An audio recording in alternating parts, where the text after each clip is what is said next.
Right now on Fox News at 10, the search is on for whoever drove a truck right into a Florence County store and stole several bikes.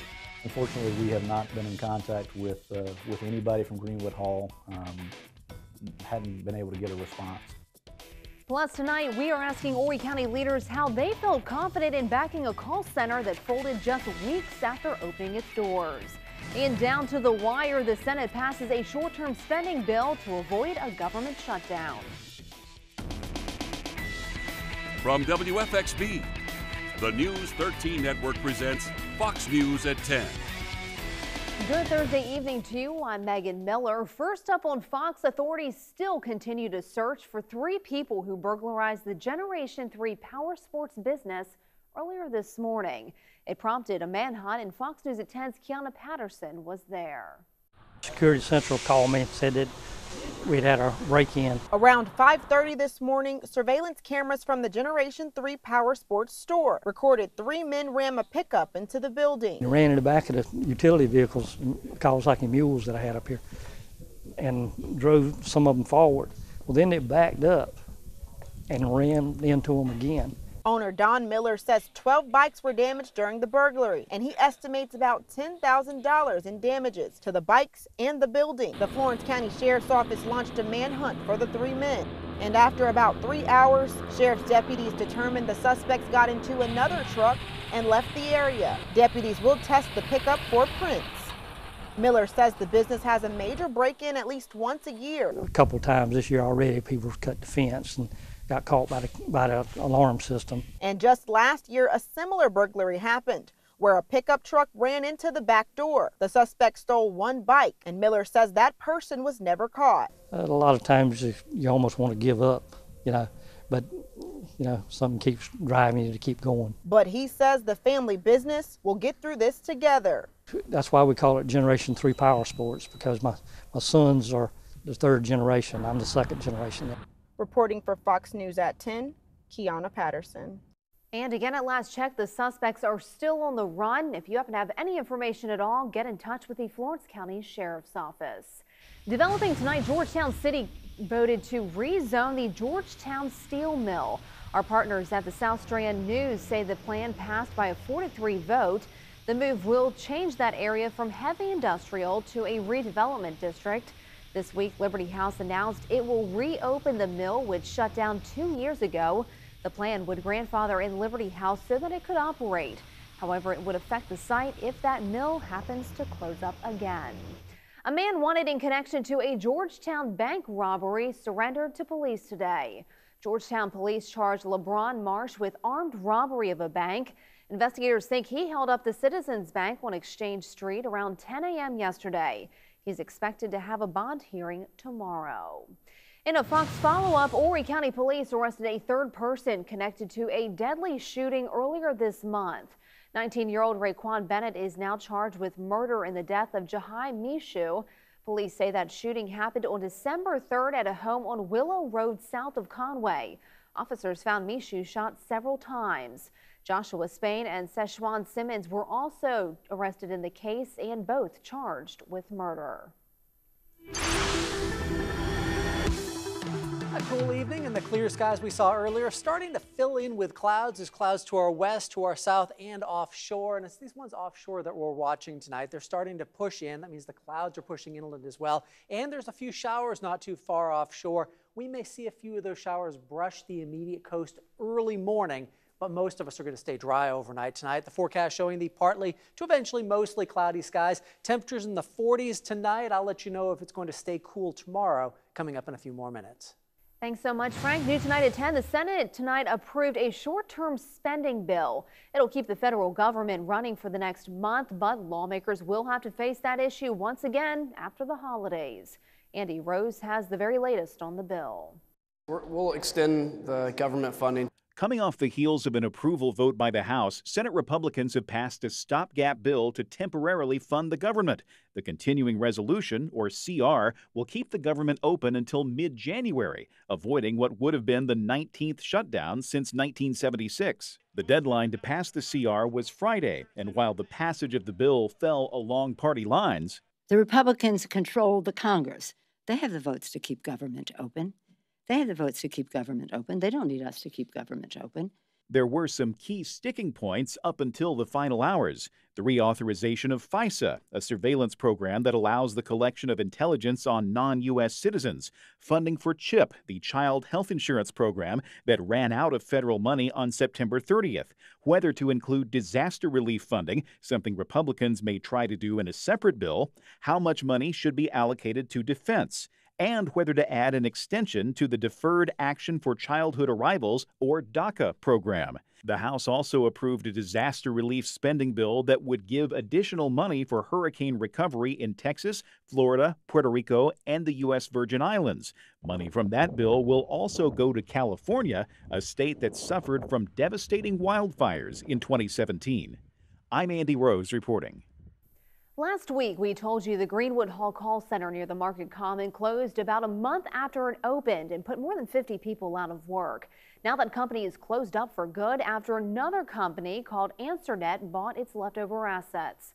Fox News at 10's Hannah Rucker learned how Horry County leaders feel obligated to help the workers find new jobs after they voted to approve the call center. Certainly we have businesses that are all over that invest in our community, invest in our people, and sometimes they go through ebbs and flows, and we want to stand by them through that process as well. Josh Kay with the Myrtle Beach Regional Economic Corporation explains why Horry County leaders felt confident in Greenwood Hall, despite a failed call center in Texas and paperwork filed with the feds in May. You know, what's interesting about Greenwood Hall is they just signed a contract with the South Carolina Technical College system. So, you know, the vetting that went through from a statewide perspective really gave us another level of comfort as well. I spoke with the CEO of AnswerNet, Gary Puddles, who explained employees have a right to know what's going on. So on Wednesday, a mass email was sent with the following message in part. Former Greenwood Hall employee. We regret to inform you that Greenwood Hall Incorporated closed its doors for good on December 14th. The company has no more employees and no cash to pay its payroll obligations.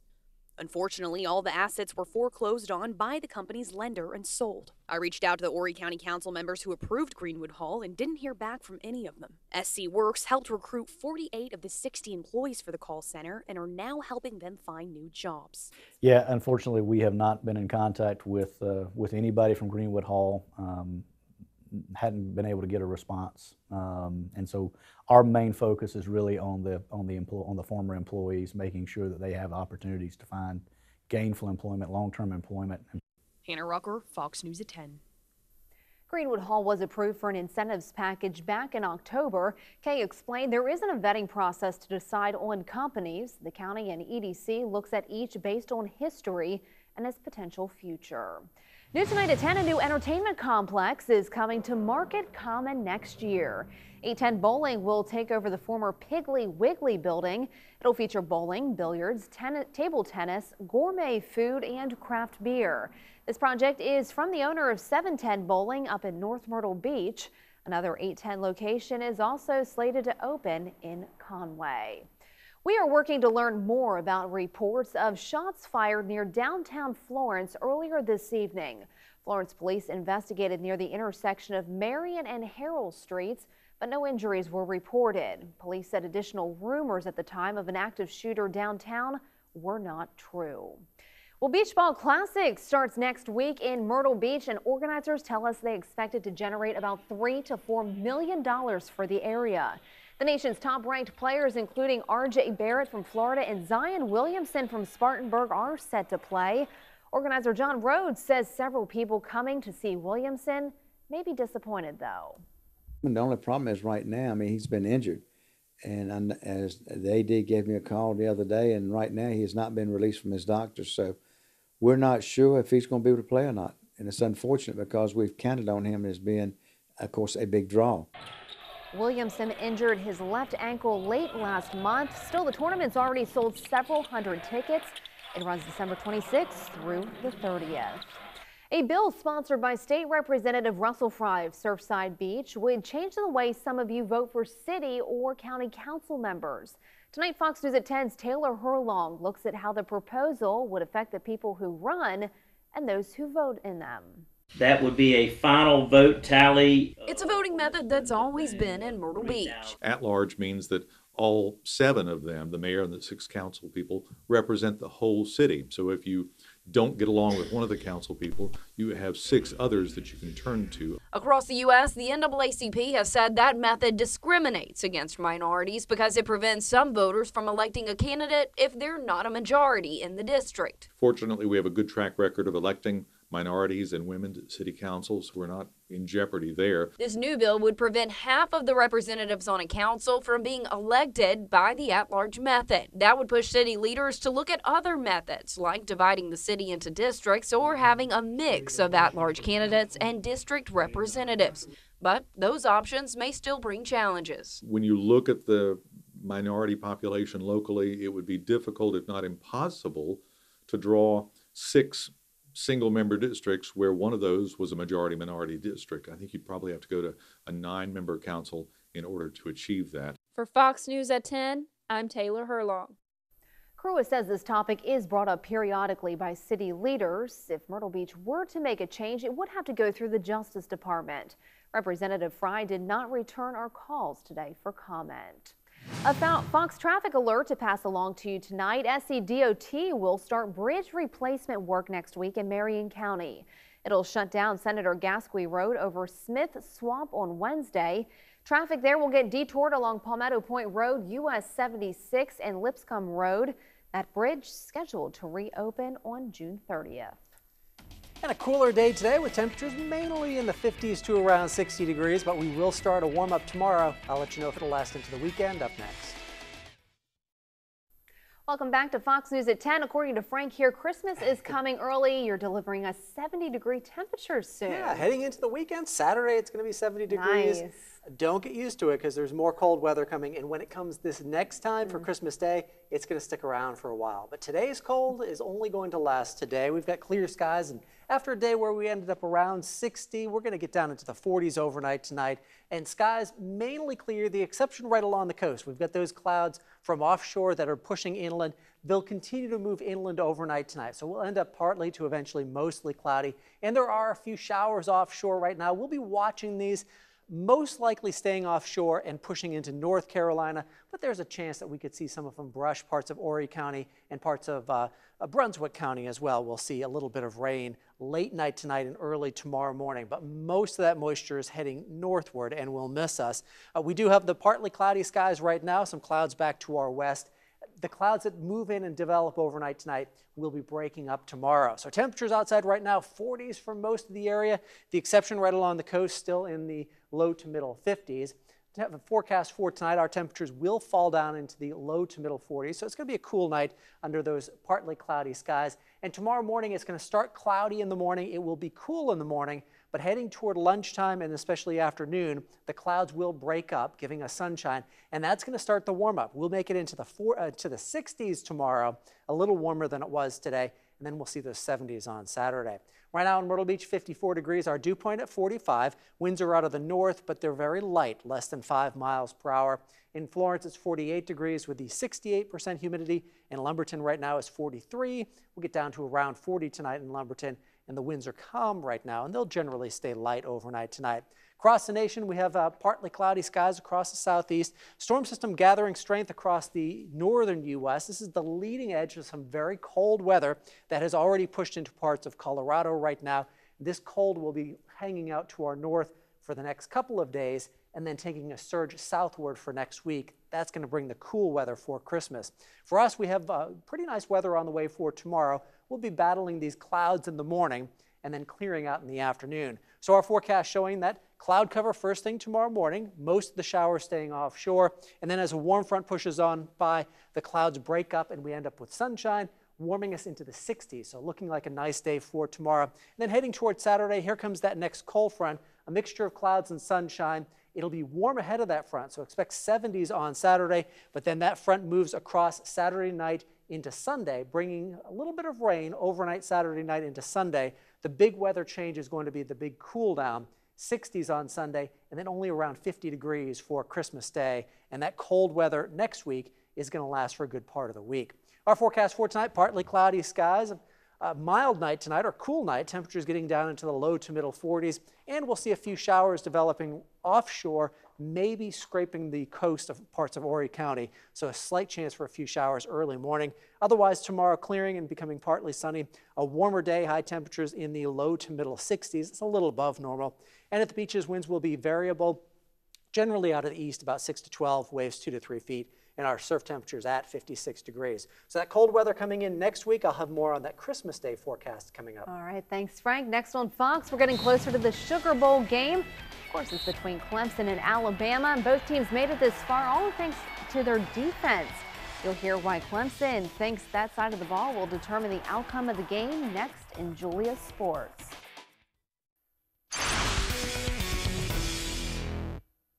Everyone knows the sports saying defense wins championships. So it's no coincidence that the success Clemson and Alabama have had this season is in large part due to their defense. Come New Year's Day, the Tigers expect that side of the ball to determine whether or not they can punch their ticket to the national championship.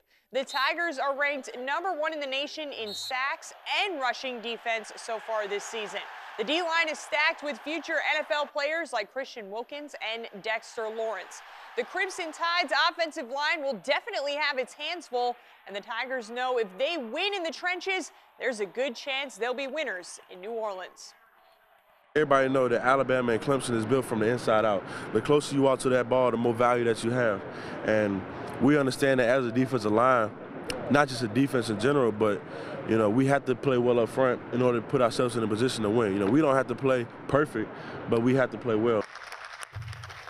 And the Tigers defense has a bright future as well, especially after former Wilson defensive end Xavier Thomas signed with the Tigers yesterday. In college baseball news, Coastal Associate head coach Kevin Schnall was named a top assistant by Baseball America. Division I coaches from around the country ranked who they thought were top assistants. Schnall placed 6th on the list. And in women's college basketball, Alexis Carter made a shot at the buzzer to lift Clemson over FIU. And it was a homecoming game for South Carolina head coach Dawn Staley. She returned to Philadelphia to help lead her Gamecocks to a win over Temple. In high school boys basketball tonight, Conway beat Voyager Academy out of Durham. The Tigers are undefeated this season. That's all for sports. Megan, back to you. Thanks so much, Julia. Life expectancy in the U.S. drops for a second year in a row, and it could be for a third. Kim Hutcherson explains in tonight's Health Minute. Data published by the National Center for Health Statistics says life expectancy in the United States has dropped again following last year's decline. On average in 2016, life expectancy was 78.6 years in the U.S. That was a decrease from 78.7 years in 2015. Women can now expect to live a full 5 years longer than men, 81.1 years versus 76.1 years. Bob Anderson, chief of the Mortality Statistics Branch at the National Center for Health Statistics, says a lot of the data for 2017 is in, and with the increase of drug-related deaths, life expectancy could decline again for a third year in a row. The last time the agency recorded a multi-year drop was in 1962 and 1963. The leading causes of death remain unchanged and account for more than 74% of all deaths in the United States. Heart disease, cancer, chronic lower respiratory disease, stroke, diabetes, influenza and pneumonia, and kidney disease. For today's Health Minute, I'm Kim Hutcherson. Well, check out these 2 1-ounce gold bars. Someone left them in a Salvation Army kettle in southeast Portland over the weekend. Those bricks are a little larger than just a domino piece and weigh as much as a padlock. The Salvation Army will have them appraised to figure out just how much they are worth.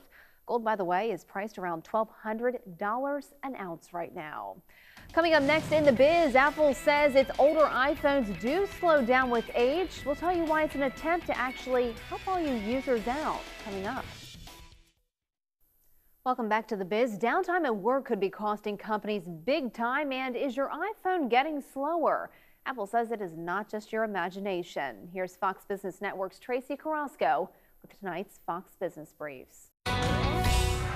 American workers are spending hours doing nothing, and it's costing their companies more than $100 billion a year. That's according to research by the Journal of Applied Psychology. This idle time is when an employee is on the clock but unable to get any work done. The study shows that the problem crosses industries and occupations, ranging from an investment banker who maybe can't finish a PowerPoint presentation because he or she is waiting for data from a colleague, to maybe a store cashier without customers to check out. More than 75% of the 1,003 workers surveyed across 29 occupational categories said they experience idle time at work. MoviePass, the $9.95 all-you-can-watch movie service, said it has surpassed the 1 million member mark. That's quite a turnaround from August, when MoviePass was a $50 a month service with about 20,000 subscribers. But then the company slashed its monthly fee to $9.95, and an average of 8,000 plus subscribers a day started signing up. And Apple finally confirmed what we have long speculated. Yes, it's true. Older models of the iPhone will slow down with age. Apple says that such slowdowns were a deliberate effort to keep the older phones running longer as the lithium-ion battery wears down. And no, it's not a push to get you to buy a new model. Apple also says its software tries to avoid unexpected shutdowns on older phones, and this in turn can slow the phones. That's business. For more, log on to foxbusiness.com. In New York, I'm Tracy Carrasco. We're starting to warm up tomorrow. We'll see clouds in the morning, sunshine by afternoon into the 60s, and then 70s coming up on Saturday. Next cold front rolls through on Sunday. We'll see rain developing overnight Saturday night and then into Sunday. Temperatures still mild on Sunday in the 60s. Then the cold weather comes in only around 50 on Christmas Day. Temperatures falling below freezing Christmas night. And then Tuesday is going to be cool as well. In fact, all of next week, temperatures will stay in the 50s. Getting slowly back up to normal by the middle of the week. Stay with us. The latest from Hollywood is coming up next. Welcome back to The Buzz. Everyone seems to be talking about Prince Harry and Meghan Markle's new engagement pics. Yeah, Kensington Palace released the official ones today. The couple is set to marry next May. After that, they will live in Nottingham Cottage at Kensington Palace in London. That's the official residence of the Duke and Duchess of Cambridge. The pair plans to spend Christmas with Queen Elizabeth and other members of the royal family. The trailer for the next Mamma Mia movie has been released. Returning cast members include Amanda Seyfried, Meryl Streep, Pierce Brosnan, and Colin Firth. The story is a prequel taking audiences back and forth through time, showing how the relationships at the heart of it all first began and where they stand now. It's all once again set to be music based on the songs of ABBA. Mamma Mia, Here We Go Again heads to theaters on July 2018. And longtime E! News host Kat Sadler is leaving the network, and it's reportedly over a pay dispute. After her last appearance on air Tuesday, she published a blog post about a, quote, massive disparity in pay between herself and a male co-host. E!, an entertainment cable channel owned by NBC Universal, disputed Sadler's suggestion that the gender pay gap was an issue in this case. You know, I like watching E! News. I like getting my celeb news in. I thought Kat Sadler was pretty good.